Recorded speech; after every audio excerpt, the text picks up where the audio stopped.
அப்போ ஒரு மொழியை ஒரு திரைப்படத்தை எப்படி சொல்லணுன்றத அவன் முடிவு பண்றான். ஒரு படைப்பாளனா அவன் முடிவு பண்றான். அப்போ ஒரு படைப்பாளன் முடிவு பண்றப்ப மிகப்பெரிய ஒரு கொடூரத்தை நீங்க நிகழ்த்துறீங்க. என்ன நிகழ்த்துறீங்கன்னா பரியேறும் பெருமாள் தான் நல்ல படம், கர்ணன் அவரை மாமனெல்லாம் நான் மொக்க படமா எனக்கு தெரியல. எனக்கு பரியேறும் பெருமாள் ரொம்ப சூப்பரான படம். அதுக்கப்புறம் எனக்கு வாழை தான் பிடிக்கும். ஏன் அப்ப கர்ணன் ஏன் உனக்கு பிடிக்கல?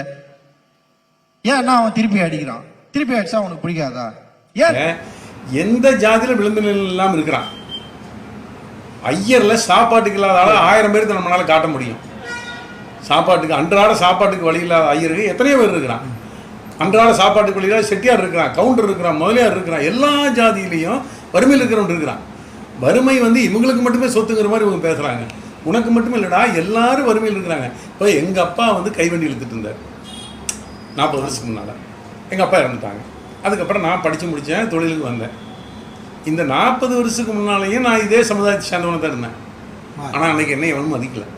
நான் ஒரு இடத்துக்கு போனேன்னா, ஒரு பெரிய கல்யாணம் நடந்ததுன்னா என்னை எவனும் கூப்பிடல. ஒரு இடத்துக்கு போனேன்னா நீ உட்கார்னு யாரும் சொல்லலை. நான் போனேன்னா நின்றுட்டு இருக்கணும். என்னப்பான்னு கேட்பாங்க. இல்லைங்க இந்த மாதிரி ஒரு வேலை கேட்டு உங்கள்கிட்ட வந்திருக்கிறேங்க அப்படின்னா, வேலையா நான் சொல்கிறேன் போ அப்படிம்பாங்க. அப்படி தான் நானும் வந்தேன் ஆச்சுங்களா. ஆக ஏழை மக்களை எல்லா இடத்துலையும் ஒரே மாதிரி ட்ரீட் பண்ணுவாங்க. இவங்க ஜாதியில் மட்டும் இப்படி கம்மியாக யாரும் ட்ரீட் பண்ணுறது கிடையாது. இப்போ 40 வருஷம் கழிச்சு இன்னைக்கு நான் போனேன், எல்லா தயாரிப்பாளரும் எந்திரிச்சு நிற்கிறான், எல்லா நடிகரும் எந்திரிச்சு நிற்கிறான்.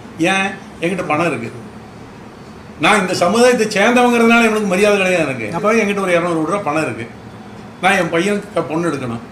நான் எங்கேயாவது வாட்ச்மேன் வேலை செய்கிற வீட்டில் பொண்ணு எடுக்க போகிறேன்னா கிடையாது. என்கிட்ட 200 கோடி இருந்ததுன்னா நான் 150 கோடியாவது அட்லீஸ்ட் இருக்கிற ஒருத்தன் வீட்டில் தான் பொண்ணு எடுக்கணும்னு நினைக்கிறேன். 250 கோடி இருக்கிறவங்கள பார்க்கணும் இல்லை. அதே தான் நீங்களும் பண்ணுறீங்க. எந்த விளிம்பு நிலை ஜாதியாக இருந்தாலும் நீ எங்கே அந்தஸ்து கொண்டு வர? நீயே இப்போ நீ சம்பாதிச்ச சரி, சாதாரணமாக இருந்தால் வாழைத்தார் தூக்கிட்டு தெரிஞ்சா எல்லாம் மண்ணை பிடிச்சா இன்றைக்கி சம்பாதிச்சிட்ட. சம்பாதிச்ச நீ இப்போ ஒரு 2 ரூபா சம்பளம் வாங்குறேன், இல்லை 5 ரூபா சம்பளம் வாங்குறேன். உடனே ஒரு 500 பேருக்கு கூட்டி ஸ்கூட்டர் வாங்கி கொடுத்த நீயே இல்லை. நீ என்ன பண்ண? நீ பென்ஸ் கார் வாங்கணும், நீ ஒரு பங்களா கட்டணும். அப்போ உன்னுடைய வாழ்க்கை தரத்தை உயர்த்துறதுக்கு தான் நீ பாடுபடுற ஒழிய அடுத்தவனுடைய வாழ்க்கை தரத்தை நீ பாடுபட. அப்போ நீயே உன்னுடைய சமுதாயத்தை உயர்த்தது பாடுபட மாட்டேன். ஆனால் அடுத்தவனை பாடுபட சொல்லுவேன். நீ எங்கள் சமுதாய கீழ் இருக்குது, எங்கள் சமுதாய கீழ் இருக்குது, நீங்கள் பாருங்கன்னு. உங்கள் சமுதாய கீழ் இருந்தால் நீ உங்கள் சமுதாயத்தில் மேலே இருக்கிறவங்க யாராவது ஒருத்தர் அந்த சமுதாயத்துக்காக நீங்கள் என்ன பண்ணீங்க சொல்லுங்கள்? நீங்கள் என்ன பண்ணி அதை சொல்கிறேன். விளிம்பு நிலையில் இருந்து நீ ஒரு வாழைத்தார் தூக்கிட்டு இருந்த நீ நல்ல வசதிக்கு வந்துட்ட. நீ வசதிக்கு வந்தோன்னா என்ன பண்ணுற? நீ இருக்கிறதுலையே பெரிய கார் என்ன காருன்னு பார்த்து ஃபெராரி கார் வாங்கிட்டு எரி வர. நீ உன் சம்சாரம் ஐஸ்வர்யா ராய் மாதிரி ட்ரெஸ் பண்ணிட்டு வர்றாங்க. அங்கே நான் தப்பு சொல்லலை, நீ சம்பாதிக்கிற செய்யி. ஆனால் நீ விளிம்பு நிலை மக்களை பாதுகாக்கணும்னு பேசாத.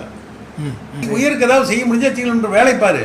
நீ உன்னுடைய ஜாதியில் மாத்திரம்தான் சாதாரண மக்கள் இருக்காங்க, விளிம்பு நிலை மக்கள் இருக்காங்க, மற்ற எல்லா ஜாதிக்காரனும் பணத்தில் புரள்றான் அப்படின்னு நினைக்காத. தமிழ்நாட்டில் இருக்கக்கூடிய அத்தனை ஜாதியிலையும் வறுமை இருக்குது, அத்தனை ஜாதியிலையும் வேதனை இருக்குது. உன் ஜாதியில் மட்டும் வேதனை கிடையாது.